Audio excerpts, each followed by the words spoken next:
Possiamo sicuramente affermare che il 2020 è stato un anno terribile, dove il termine pandemia ha disegnato una rivoluzione nel modo di comportamento e nella gestione della nostra esistenza.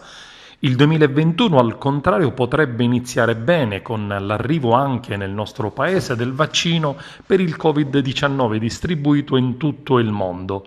Domenico Arcuri, gestore unico dell'emergenza Covid-19 in Italia, durante l'audizione ieri alla Camera dei Deputati, la cui notizia è sui media nazionali di oggi, afferma: ci sarà un punto di conservazione e somministrazione dei vaccini ogni 20.000 cittadini. Arcuri ha illustrato il piano che si sta mettendo a punto e che dovrà essere pronto nelle prossime settimane.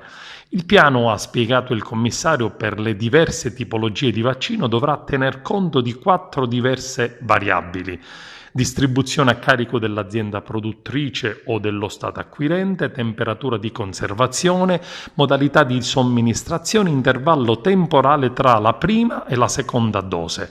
Stiamo organizzando un piano che prevede il coinvolgimento delle regioni e dei comuni per conoscere prima possibile i punti di somministrazione all'interno di ospedali e RSA. Abbiamo già speso 94 milioni, che è la quota che l'Unione Europea ha chiesto all'Italia per acquisire la quantità di vaccini che sono stati finora predisposti, attraverso un meccanismo di quota percentuale che raggruppa tutti i paesi che hanno sottoscritto l'accordo in Europa.